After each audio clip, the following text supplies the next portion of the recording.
Hello Stitchers and welcome back to my sewing room. My name is Julia and I run Sewing Box Somerset. As you can see, it's not the tidiest, most beautiful sewing room in the world, but oh my goodness, I love it. I work in a mess. My brain, I think, is probably in a mess. So this is how I roll. I just wanted to make a quick video about something. Somebody asked me ages ago about this, how to make your own set of Stitch Bingo cards. Now, just a quick explanation about Stitch Bingo.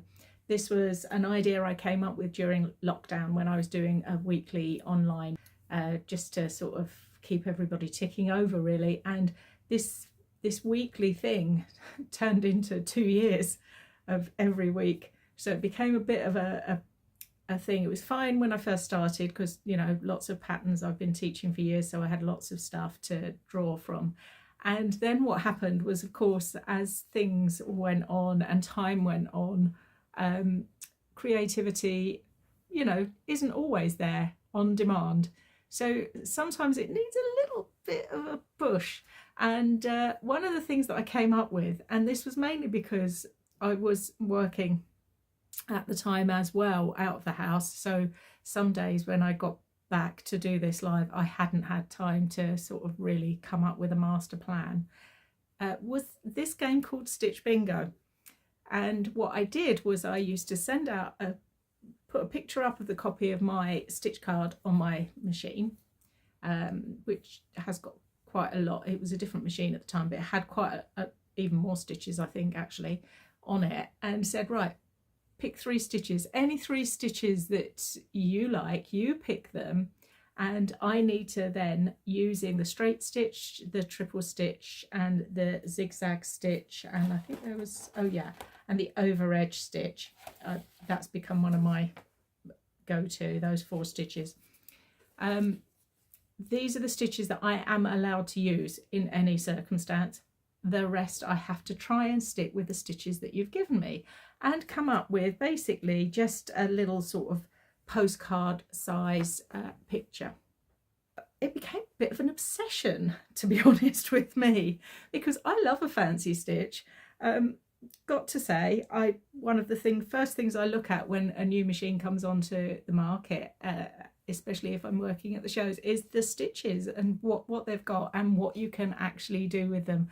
So so this game developed, and what I did, I have since turned it into, I have a bingo box, and somebody asked about the bingo box and how I went about making my own bingo box, because when I was asking other people to give me the numbers, that was fine, but there are times when I'm just sat by myself, Billy no mates in here, and I'm thinking, oh, I don't know what to do. And when I'm having one of those moments, this is what I do. I just will take a few out of my box, lay them out, stitch them out, and then see what takes me.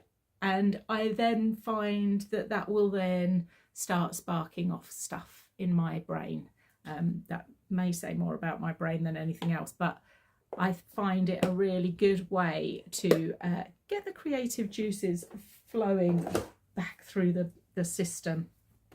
So how I actually go about making my Stitch Bingo box, really simple. Usually in the back of your instruction book, or somewhere in your instruction book, or even somewhere online, you will find a copy of the stitches that your machine does, a copy of the stitch cards or something like that.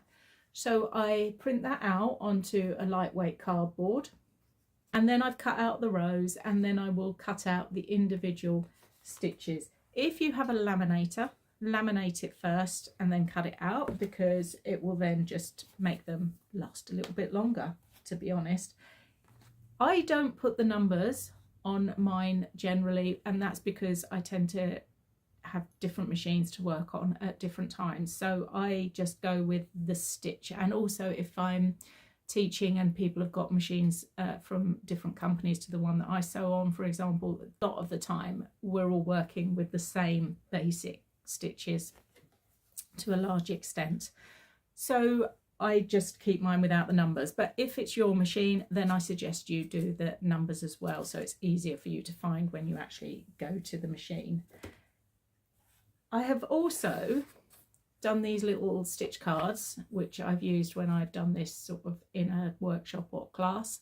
And so if you want to get, if there's a group of you that sew, for example, and you're looking for an activity, then this might be it.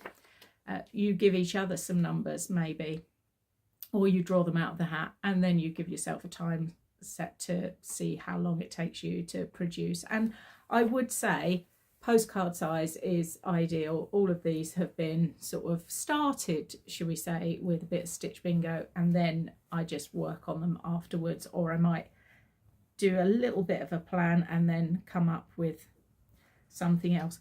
This was one of the very first ones that I did, and this is a case in point. Okay, so there is a stitch on the machine that looks like that, and you think, well, what would you do with that? Well, you know what you do with that? You turn it into a caterpillar.